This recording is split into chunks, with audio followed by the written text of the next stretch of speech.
Bienvenidos a la clase de soluciones privadas a las externalidades. Vamos a comenzar con un breve repaso de las externalidades, el concepto, las consecuencias y los tipos, para luego analizar específicamente los tipos de soluciones privadas y por último concluir con el estudio del teorema de Coase. Comencemos repasando la definición de externalidades. Una externalidad se produce cuando la producción o el consumo de un bien afecta a otros participantes que no son compradores ni vendedores. Por lo tanto, se crea este efecto externo que puede ser positivo o negativo. Entonces, una externalidad es cuando un efecto negativo o positivo, ya sea por el lado del consumo o de la producción, recae sobre un tercero que no es parte de ese mercado. Pensemos en una persona que no fuma y se ve afectada por el humo del cigarrillo. Esta persona no es ni la demanda ni la oferta y está siendo molestada por este efecto que entonces es negativo por parte del consumo de una persona, que es demanda. Veamos cuáles son las consecuencias. En principio, el precio no incluye esos efectos secundarios, ya sean positivos o negativos. Es decir, que la molestia que yo le ocasiono a otra persona no está incluida en el precio que yo pago del cigarrillo, o la contaminación que genero en el río no está incluida en el precio del bien que se produce. ¿Cuál es la consecuencia?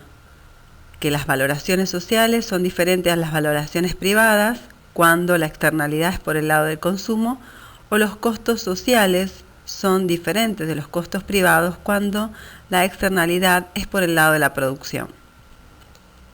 Entonces se produce una ineficiencia, es decir, hay una falla de mercado en el caso de externalidades, porque el mercado por sí solo no está asignando correctamente los recursos, no está asignando los recursos desde el punto de vista socialmente óptimo.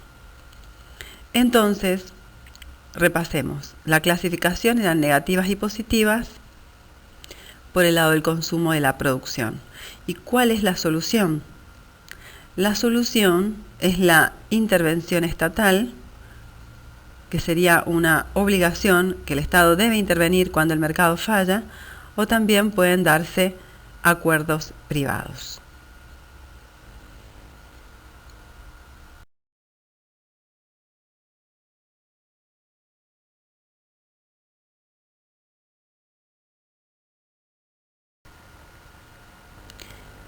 Veamos ahora entonces las soluciones privadas a las externalidades. ¿Cuáles son los tipos?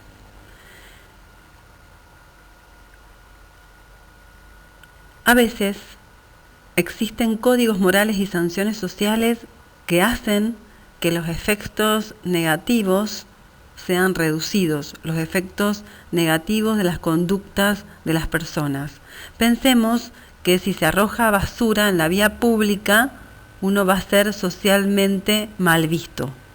Esa es una sanción social. Lo que hace que haya una conducta que internalice los costos negativos y los evite, básicamente. Otro tipo de solución privada es la existencia de instituciones y asociaciones sin fines de lucros financiadas por donaciones privadas.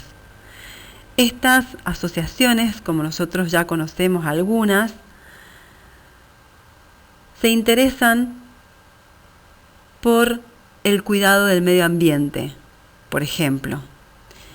Y su objetivo es que se sigan actividades que hagan que las personas tomen conciencia de su impacto negativo en su acción de consumo, de su producción, y por lo tanto lo eviten, o hacer evidente alguna conducta negativa de alguna empresa para que el Estado tome la acción correcta para que internalicen ese efecto negativo.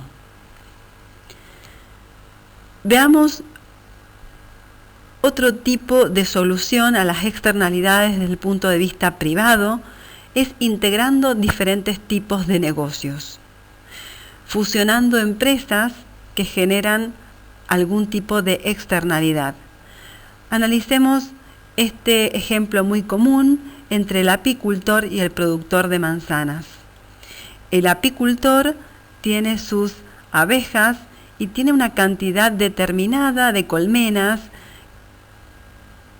que resulta del análisis privado de su negocio, sin tener en cuenta que cuando tiene más colmenas, el efecto positivo de la polinización al productor de manzanas genera esta externalidad positiva.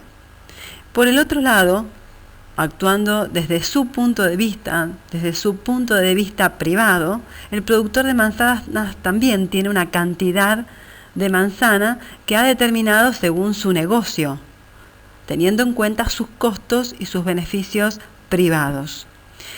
Si ambos se fusionaran, tendrían más colmenas y más plantas de manzanas. Por lo tanto, la fusión llevaría a una cantidad mayor de colmenas y a una cantidad mayor de plantas, porque la fusión ha internalizado el beneficio positivo de ambas producciones. Por lo tanto, con la fusión o la integración de las empresas se alcanza el óptimo social.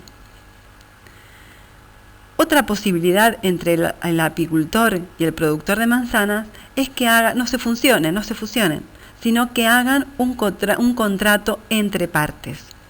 Esto es, que firmen un acuerdo en el que el apicultor se compromete a aumentar su número de colmenas, el productor de manzana a plantar más árboles, y de esa forma se va a alcanzar el óptimo social como si estuviesen integradas. En este caso, se va a poder llegar a este contrato, se va a poder acordar el contrato si son bajos los costos de negociación y si están claramente definidos los derechos de propiedad.